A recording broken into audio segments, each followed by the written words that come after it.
शुभ प्रभात छात्रों। आशा करती हूँ आप सब अपने अपने घरों में सुरक्षित होंगे। आज हम अपना 8वां पाठ नहीं, वह एक कविता का प्रकार या विधा है, गजल। बच्चों, गजल उर्दू काव्य का लोकप्रिय रूप है। गजल के प्रत्येक पंक्ति को मिसरा कहते हैं। 2 मिसरों से एक शेर बनता है और अनेक शेर मिलकर गजल बनती है। इसमें प्रत्येक शेर का विषय एक दूसरे से स्वतंत्र होता है।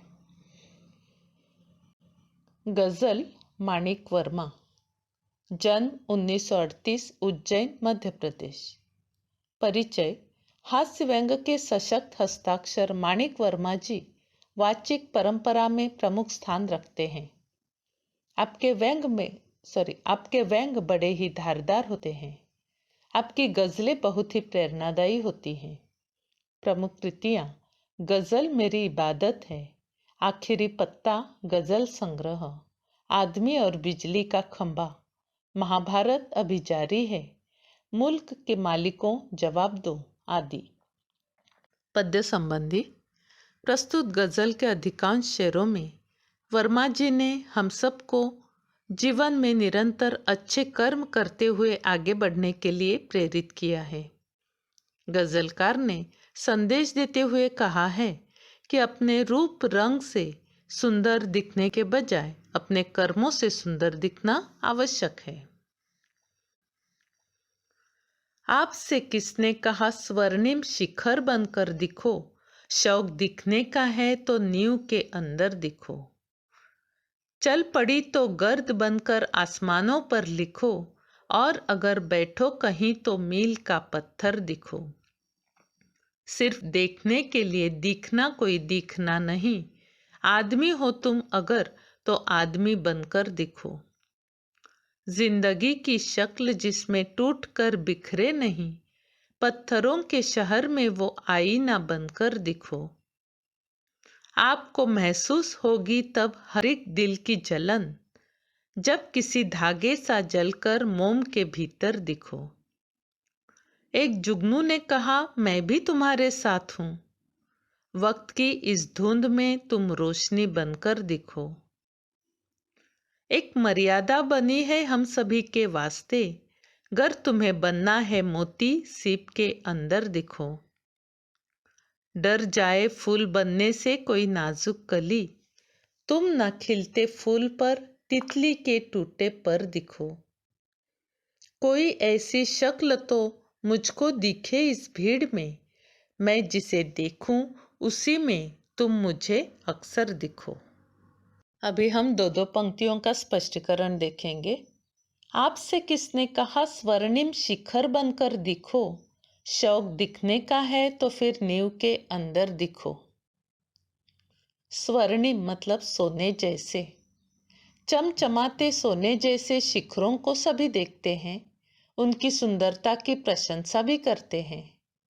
हर एक को इस शिखर जैसा ऊंचा उठना और सम्मान पाना अच्छा लगता है, परंतु वास्तव यह है कि इस सुंदर से शिखर से महत्वपूर्ण तो वे ईंटें और पत्थर हैं जिनके कारण शिखर को महत्व प्राप्त हुआ है।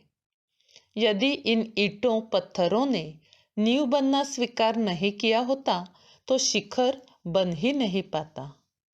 गजलकार माणिक वर्मा जी इससे हमें संदेश दे रहे हैं कि अगर हम समाज के लिए कुछ करना चाहते हैं तो प्रशंसा का लोभ त्याग कर नींव की ईंटों के समान कुछ अच्छा काम हमें करना चाहिए।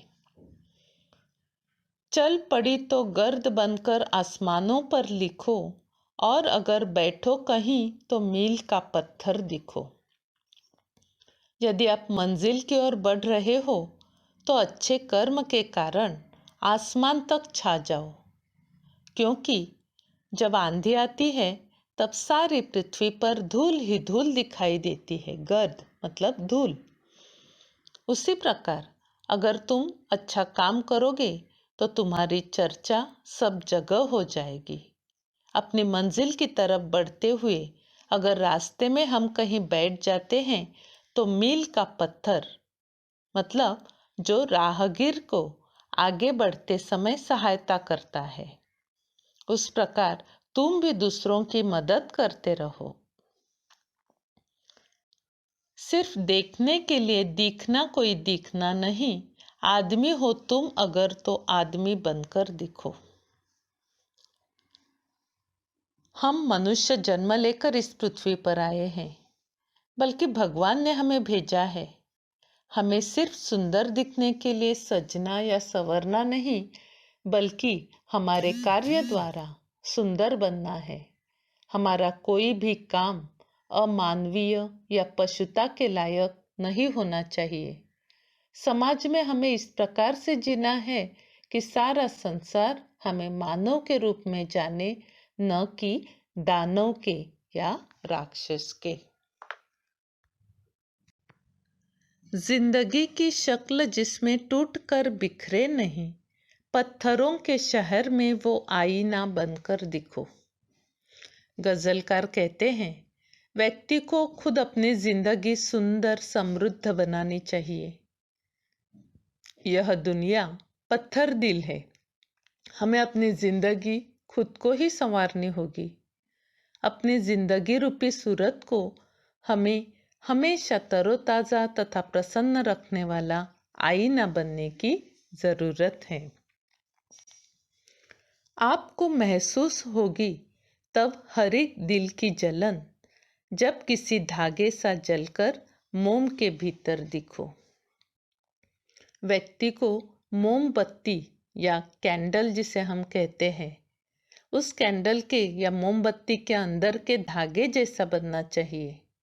जिस प्रकार मोम के अंदर का धागा जलकर दूसरों को प्रकाश देता है, उस धागे जैसा हमें दूसरों के लिए मर मिटने के लिए तैयार होना चाहिए। तभी हम दूसरों का दुख दर्द समझ सकेंगे। व्यक्ति को संवेदनशील बनना जरूरी है, तभी हम मानव धर्म निभा सकते हैं। एक जुगनू ने कहा, मैं भी तुम्हारे साथ हूँ, वक्त की इस धुंध में तुम रोशनी बनकर दिखो। बच्चों, तुम्हें जुगनू मालूम है? जुगनू यानी रात में चमकने वाला एक कीट जो स्वयं प्रकाशित होता है। जब आसपास में निराशा रूपी अंधकार का साम्राज्य हो, तब छोटी सी आशा की किरण बहुत बड़ा सहारा बन जाता है। तुम्हें भी निराश हताश लोगों के मन में आशा की किरण जगानी चाहिए। जीवन में रोशनी बनकर दूसरों का पथ प्रदर्शक या मार्गदर्शक बनना चाहिए। एक मर्यादा बनी है हम सभी के वास्ते, गर तुम्हें बनना है मोती सीप के अंदर दिखो। देखो बच्चों, जीवन में सभी को मर्यादा का पालन करना पड़ता है, क्योंकि समाज में अगर रहना है तो ये मर्यादा का पालन महत्वपूर्ण ही नहीं बंधनकारक है, क्योंकि इसके बिना हमारा विकास नहीं होगा। जिस प्रकार सीप के अंदर मूल्यवान मोती छिपा रहता है, वह मर्यादा का पालन करता है, तब जाकर चमकीला व मूल्यवान मोती होता है। यदि व्यक्ति को अपने जीवन में सफलता हासिल करनी है तो सहनशील बनना है, मर्यादा का पालन करना है। यही तुम्हारी पहचान बनेगी और तुम्हें सम्मान देगी।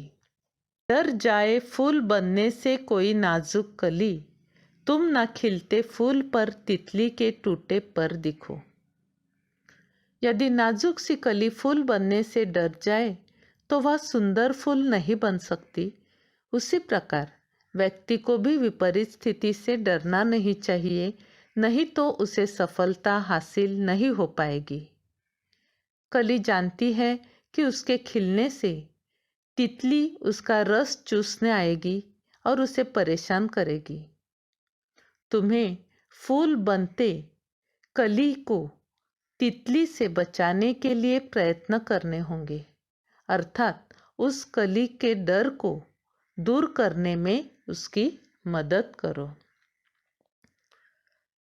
कोई ऐसी शक्ल तो मुझको दिखे इस भीड़ में, मैं जिसे देखूं उसी में तुम मुझे अक्सर दिखो। देखो बच्चों, यह संसार मनुष्यों का सागर है। हर तरफ जाने अनजाने चेहरे हमें भीड़ भाड़ में दिखाई देते रहते हैं। गजलकार कहते हैं, हे ईश्वर, मैं चाहता हूँ कि मैं जिसे भी देखूं मुझे उसमें तुम नजर आओ, क्योंकि तुम तो सर्वव्यापी हो। मतलब एक एक व्यक्ति ईश्वर का रूप है और व्यक्ति को यही मानकर अच्छे कर्म करने के लिए प्रेरित होना चाहिए। तो इस प्रकार ये अपनी कविता थी। बच्चों, उम्मीद करती हूँ यह गजल तुम्हें अच्छे से समझ में आई होगी।